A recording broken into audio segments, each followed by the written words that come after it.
Problem है, अंदर solution है। इनके पास प्रॉब्लम तो है, लेकिन अंदर कोई भी सॉल्यूशन नहीं है। कभी दया गायब तो कभी लॉजिक, और कभी कभी तो इन्हें लीगल चीजों से भी जूझना पड़ता है। पर क्या कोई इन्हें बचा सकता है? वेल फैक्ट भाई आज तारक मेहता का उल्टा चश्मा को बचाने आया है, जिसके साथ साथ आज हम अनुपमा जी को भी बचाएंगे, ताकि वो अब तीसरी शादी करके दोबारा डिवोर्स ना ले लें। तो हेलो भाई लोग, मैं हूँ आपका हेल्पर फैक्ट भाई, और आज तारक मेहता का उल्टा चश्मा, अनुपमा जैसे टीवी शोज के साथ बाकी कई टीवी शोज के बदलाव के बारे में बात करेंगे, जिससे गिरते शोज दोबारा उठ जाएं। लेकिन क्या शार्क टैंक इंडिया को बिना अश्नीर के भी बचाया जा सकता है? और अगर हाँ तो आखिर कैसे? आइए जानते हैं। नंबर 1, सबके घर रोटियों की बौछार। एक शो सिर्फ 3 चीजों की वजह से फेमस होता है, टीआरपी, टीआरपी और सिर्फ टीआरपी। और इसीलिए इंडियन आइडल जैसे रियलिटी शो में सैड वाली स्टोरी, नेहा जी के 2 आंसू, अनु जी की शायरियाँ और झगड़ों का प्रारंभ किया जाता है। पर आखिर कब तक? आज लोगों के सामने यही सारी चीजें 14 सीजन से होती आ रही हैं, जहां सिंगिंग से ज्यादा जोक्स पे ध्यान दिया जाता है। और अगर बात सिंगिंग की हो तब इसे स्क्रिप्टेड बताया जाता है। इतना ही नहीं, लाइव कैमरा पे उदित नारायण जी की वाइफ ने उन्हें हिंट दी कि कैमरा हम पर है, आप कुछ एक्शन करो। और इसी परफॉर्मेंस के दौरान कंटेस्टेंट के गलत लिरिक्स गाने पर भी बोल सही सुनाई देते हैं। एक कंटेस्टेंट ने बताया कि इंडियन आइडल में उन्हीं कंटेस्टेंट को चुना जाता है जो ज्यादा टीआरपी दे सके। यानी अगर सच में इंडियन आइडल को एक रियलिटी शो के तौर पर ऊपर उठना है तो उन्हें असली सिंगर्स और जजेस के असली रिएक्शंस लाने होंगे। नंबर 2, ढूंढते रह जाओगे। दिन से हफ्ते हुए, हफ्तों से महीने हुए, और अब महीनों से साल गुजर गए, लेकिन एक बात का पता किसी को नहीं चला। ये रिश्ता क्या कहलाता है? आज इस सीरियल की कहानी इतनी आगे बढ़ चुकी है कि यहाँ चौथी पीढ़ी की कहानी बताई जा रही है। यानी सोचो वो रिश्ता कितना पेचीदा होगा कि पता ही नहीं चल रहा कि आखिर वो है क्या। सबसे पहले तो इन्हें जवाब ढूंढने की जरूरत है, या फिर इन्हें अपना सवाल ही बदल देना चाहिए। और जहाँ इस शो में हमेशा ड्रामा, फेस्टिवल, शादियाँ दिखाई जाती है, वहीं कुछ जगहों पर लॉजिक की भी कमी दिखाई देती है, जैसे कि लगातार होते एक्सीडेंट्स। जी हाँ, इस शो पे लीड एक्ट्रेस के साथ हद से ज्यादा एक्सीडेंट्स होते हैं जब वो चल रही है तब भी, और जब वो गाड़ी में बैठती है तब भी। ये कि हमें पता ही नहीं चलता। छोटी बच्ची हो क्या? इतना ही नहीं, इसमें कैरेक्टर मर के जिंदा भी हो जाते हैं और फिर टोटल मेमोरी लॉस हो जाता है। कैसा फील कर रही हो अब तुम? ठीक हो डॉक्टर। तुम मुझे भूल चुकी हो ना यार, पर ये रिश्ता मैं तुम्हें याद दिलाऊंगा। तो हुआ ना टोटल लॉजिक का लॉस। यानी अगर सीरियल को है सच में सही बनाना तो लॉजिक नहीं भूलना। पर अब फैक्ट भाई यहाँ नहीं चलेगी, इसीलिए कमेंट में इस सीरियल का हैशटैग लगाकर अपने चाहिए चेंजेस लिख दो। नंबर 3, एक बार फिर से।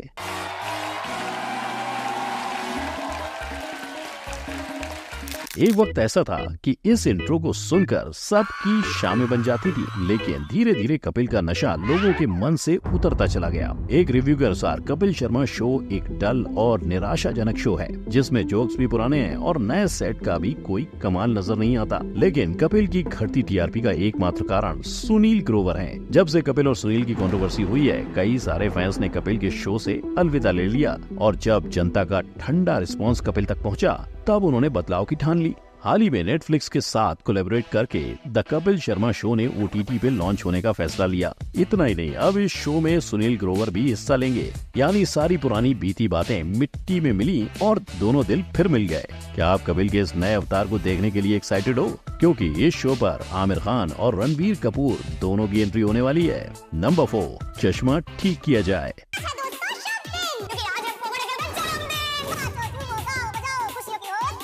25 साल की टप्पू सेना जब ऐसे रैप गाती है तभी समझ आता है कि इस शो को अब बंद हो जाना चाहिए। बंद करो, हाथ जोड़ के मैं मोदी साहब से गुजारिश करता हूँ। और जिस पोपटलाल के लिए बच्चे रैप गा रहे हैं वो अकेले बच्चे मनाना चाहता है, वजह कुंवारापन। अब आप ही बताओ, ये कहानी आपने कितनी बार देखी होगी, लेकिन फिर भी 4000 एपिसोड्स के बावजूद तारक मेहता के राइटर्स और डायरेक्टर्स ऑडियंस को वही कहानी बार बार परोसना चाहते हैं। क्या यही वजह है कि अगर तारक मेहता का उल्टा चश्मा की YouTube चैनल पर जाकर देखा जाए तो पॉपुलर वीडियोस में पुराने एपिसोड्स ही फेमस हैं? इससे लड़ने के लिए तारक मेहता की टीम 3 चीजें कर सकती है। पहली चीज है दया को वापस लेकर आओ। अब तो ऑडियंस को दूसरी दया भाभी भी चलेगी, लेकिन जेठालाल को अपनी पत्नी लौटा दो बस।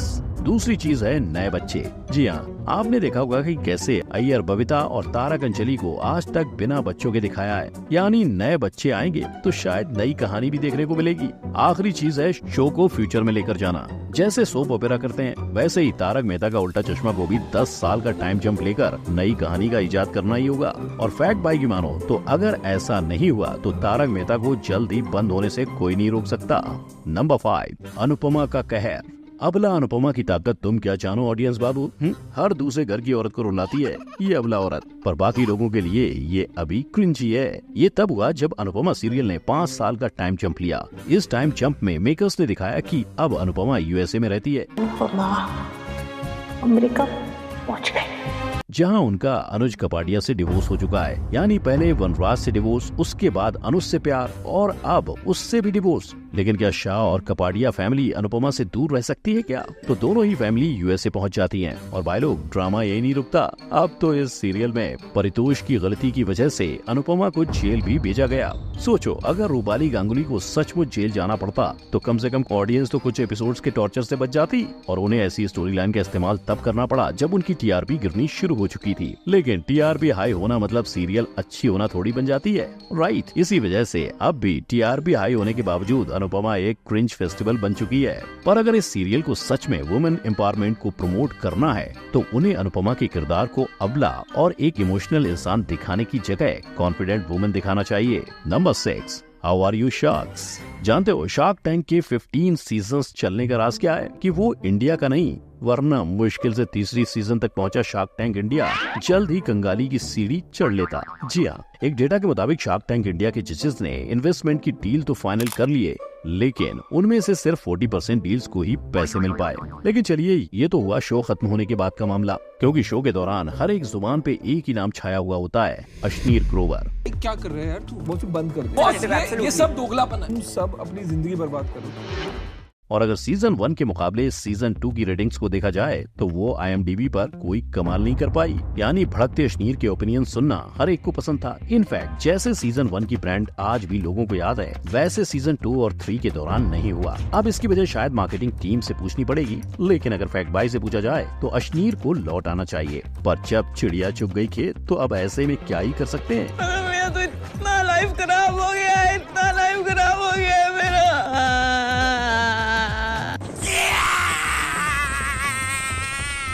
बस उम्मीद है कि शार्क टैंक सीजन 4 में हमें नए और अच्छे ब्रांड्स देखने को मिले।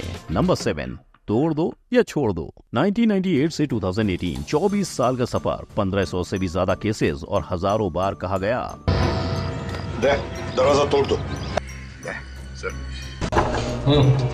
दे तोड़ दो। दे दरवाजा तोड़ दो।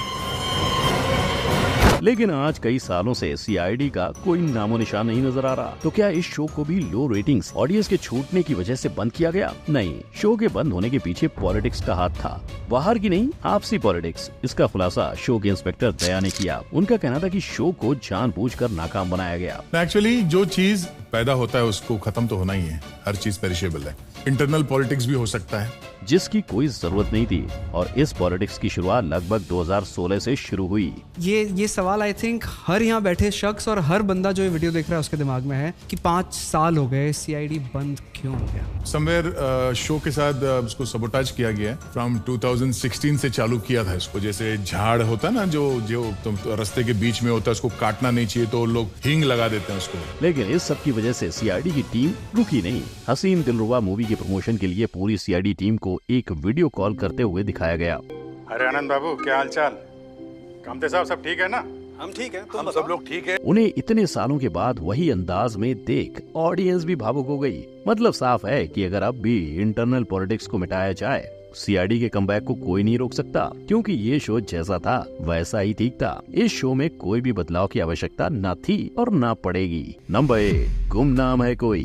लोगों के दिल भरते भरते शो के दिन भर आए। जी हाँ, गुम है किसी के प्यार में एक ऐसा शो है जिसने अपनी कहानी इतनी लंबी चलाई कि उन्हें मजबूरन अपना शो बंद करना पड़ा, लेकिन लोग फिर भी नहीं माने। इसीलिए इस शो ने दोबारा जन्म लिया वही कहानी के साथ, पर इस बार के सीजन कुछ खास कमाल नहीं कर पाया। वरना आप ही बताओ इस सीरियल को इतना अश्लील नाम कैसे दिया जाता। मगर एक बात तो है कि शायद लोगों को लगा होगा कि इस शो के राइटर कोई सस्ता नशा ही करते होंगे। तो क्या इसके पहले का सीजन भी ऐसा ही था? वेल, इसमें सबसे बड़ी कमी है कलाकारों की, क्योंकि अगर IMDb पर देखा जाए तो आपको सिर्फ पहली वाली सीजन की रेटिंग्स मिलेंगी, जहां अभी के सीजन को किसी ने रेट नहीं किया। यानी लोगों को पहले के किरदार और कहानी ही ज्यादा पसंद थी। मतलब अगर शो को वही परंपरा बरकरार रखनी है तो उन्हें या तो अपने किरदार वापस लाने होंगे या फिर उन्होंने पहले सीजन में क्या अच्छा किया था उसे दोहराना पड़ेगा। तो इन शोज को लेकर फैक्ट भाई इतना ही कहेगा कि इससे पहले कि ये बंद हो जाएं, कुछ चीजें बदल देनी चाहिए। लेकिन आज टीवी पे कुछ ऐसे भी रियलिटी शोज चल रहे हैं जो बिल्कुल ही फेक और नकली है। आप उन शोज की सच्चाई इस आई बटन पर क्लिक करके जान सकते हो। वीडियो अच्छी लगी हो तो लाइक, कमेंट, शेयर और सब्सक्राइब करना ना भूलें। मिलते हैं अगले वीडियो में। जय हिंद।